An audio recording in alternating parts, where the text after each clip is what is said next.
If you look at the numbers, something strange stands out. In most developed countries, people in their 20s and 30s earn more than their parents did at the same age. Adjusted for inflation, wages are higher, careers are more specialized. Education levels are higher, and yet money feels tighter than ever. Not in a dramatic, I can't survive kind of way, but in a quiet, persistent way where income comes in, but nothing really stays. This contradiction isn't new. It's the result of how modern economic systems evolved over time.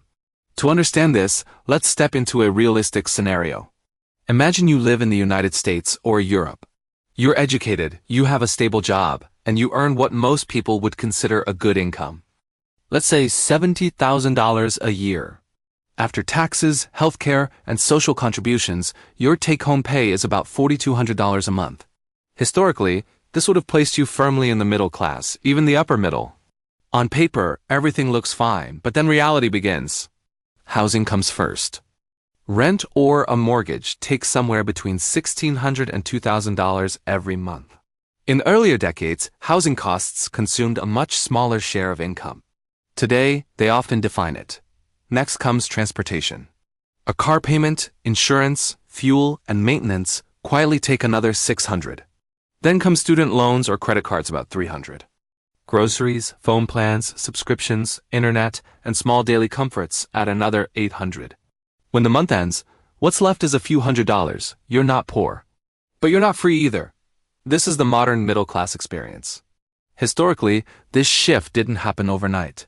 Your parents and grandparents lived in a different economic structure. They owned fewer things, but they owned more of their future. Most purchases were one-time decisions. Today, almost everything is a monthly obligation. Modern economies didn't just raise incomes, they redesigned spending. Let's slow this down with some simple math, the kind history often hides. A $35,000 car doesn't feel like $35,000. It feels like $520 a month. A $2,000 apartment doesn't feel expensive if everyone around you is paying the same.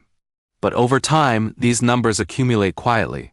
That car payment over 6 years costs more than $37,000 before insurance or repairs. That rent over 10 years becomes $240,000.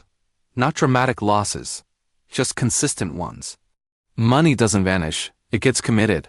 This shift works because of human psychology. People don't emotionally experience future costs. We feel comfort today, not constraint tomorrow. Economic systems evolved to take advantage of this. Monthly payments reduce pain. Social comparison normalizes spending. Stability creates confidence. You don't feel irresponsible. You feel normal, and that's why this structure became so widespread. Historically, the result isn't widespread poverty. It's something quieter, permanent dependence on income. Raises get absorbed. Bonuses disappear. Time becomes more valuable, but less flexible. This pattern has repeated across decades and economic cycles. The tools change. The outcome doesn't. Financially aware people historically didn't think in terms of wealth alone. They thought in terms of commitment. They treated monthly obligations as life decisions, not lifestyle upgrades. Before spending, the question wasn't, can I afford this? It was, does this reduce or increase my future flexibility? Not luxury, not status. Flexibility. That distinction has shaped financial outcomes across generations. Earning more than your parents should feel empowering. But only if income builds freedom, not pressure. This isn't about guilt, and it's not about blame. It's about understanding how modern financial systems evolved and how they quietly shape everyday life. If this historical perspective helped you see money differently, consider subscribing. Not for advice, not for motivation, just for clear perspective. Thanks for watching.